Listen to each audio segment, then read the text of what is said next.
Hi,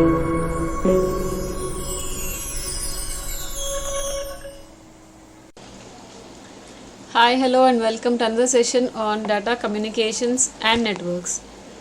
In today's session, we'll see the error correcting codes, and in this we'll see the second technique, which is the two-dimensional parity check.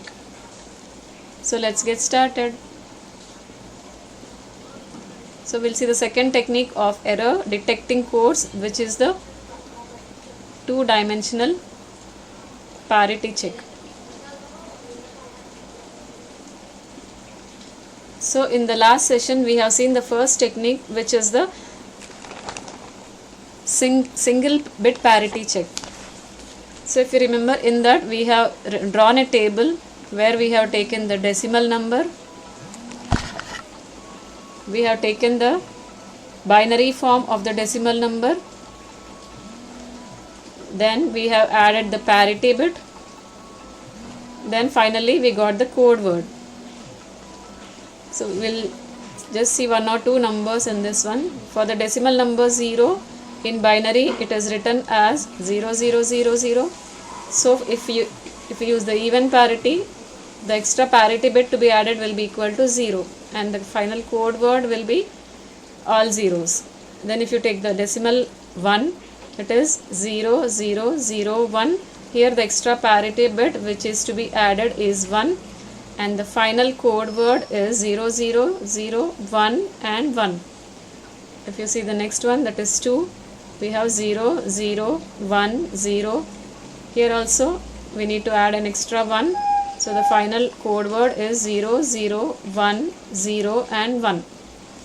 Now if you compare all of these final code words, if you see the first one, that is 0, and the second one. So here if you see, 0 is changed to 1, and again 0 is also changed to 1. That means there are two changes in the data bits. If you compare the bit 1 and 2, so here also this 1 is changed to 0 and 0 is changed to 1. So if you compare the entire code words, we can see that to move from one code word to the other code, at least there should be a change of 2 data bits. Hence, the set of code words have a minimum distance of 2. So this we call it as the Hamming distance. So in the single bit errors, the receiver can detect all the single bit errors in each code word. Now we'll see the second one, that is the two-dimensional parity check.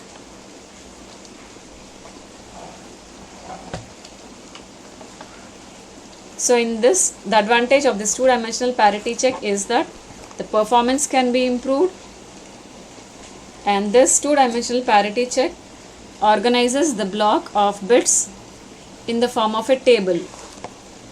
The parity check bits are calculated for each row, which is equivalent to single parity check, and along with this the parity check is also calculated for each and every column.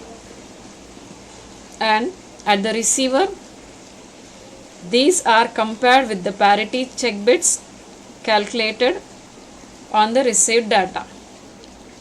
So this is the process in this two-dimensional parity check. Now we'll see this by using an example.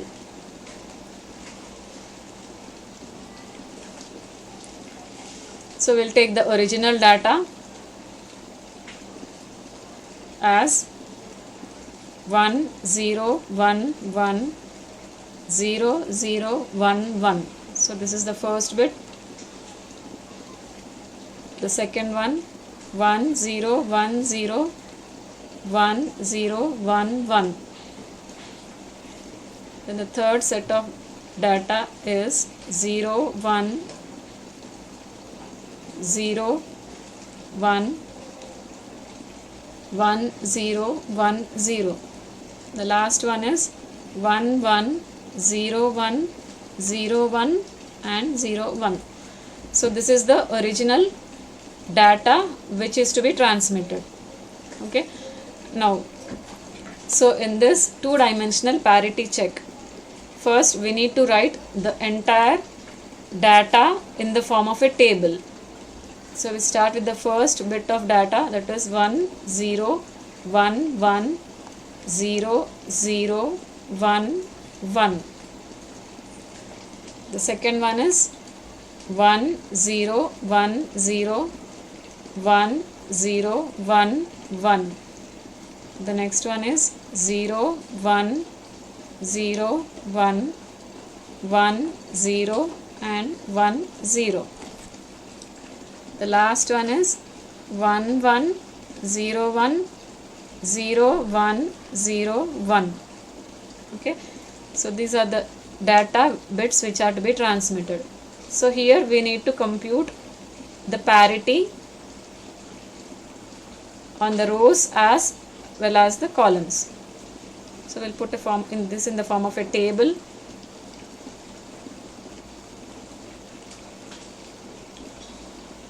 So this side we need to calculate the row parity, and this side we need to see the column parity.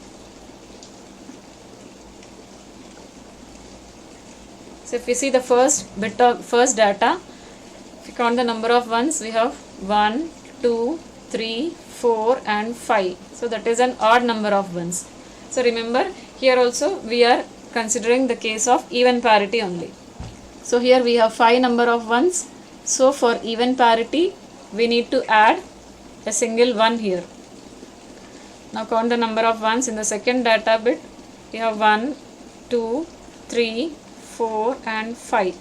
Here also we are having an odd number, so put an extra 1 here. Next 1 2 3 and 4. So 4 is an even number, so no need to add an extra 1. So in the last case 1 2 3 4 and 5. We are having 5 ones, that is an odd number, so add an extra 1. So these are the bits which are to be added according to the row parity. Now the same has to be done in the case of columns also. Now see the first column, we have 1 2 3 ones, that is an odd number, so put an extra 1 here. In the second column we have 1 2, that is an even number, so put 0. In the third column 1 2, 2 ones are there, so already it is an even number, so put a 0 here. In the fourth column 1 2 3, that is an odd number, so put a 1. In the fifth column 1 2, that is an even number, so put a 0 here.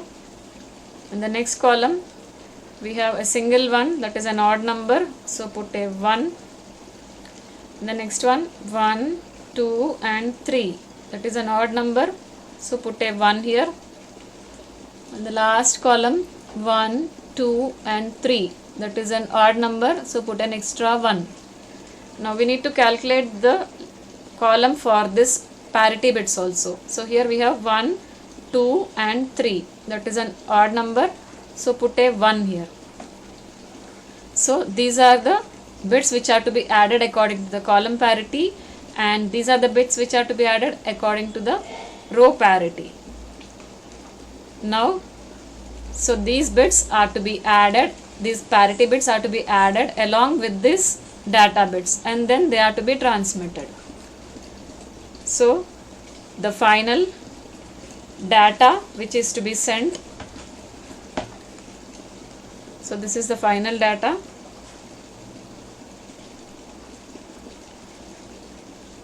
To be transmitted or sent.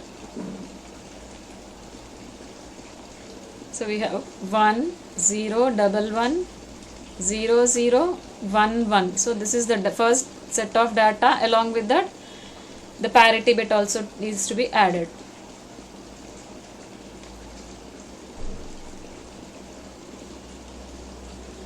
So this is the first set of data. Along next one 1 0 1 0 1 0 1 1. Along with this, the extra parity bit is 1.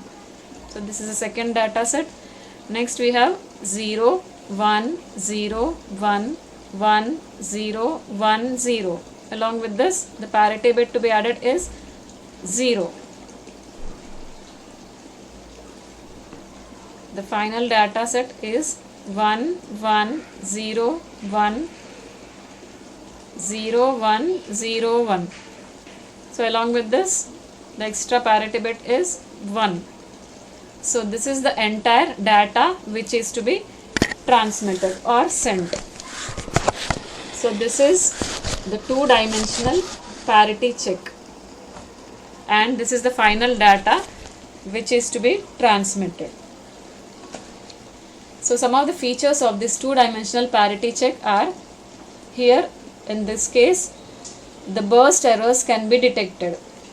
The most important advantage of the two-dimensional parity check is that the burst errors can be detected, and also two-dimensional parity check can detect a burst error of n bits. So n bits burst error can be detected. So these are the advantages of using this two-dimensional parity check. We also have some disadvantages of this two-dimensional parity check.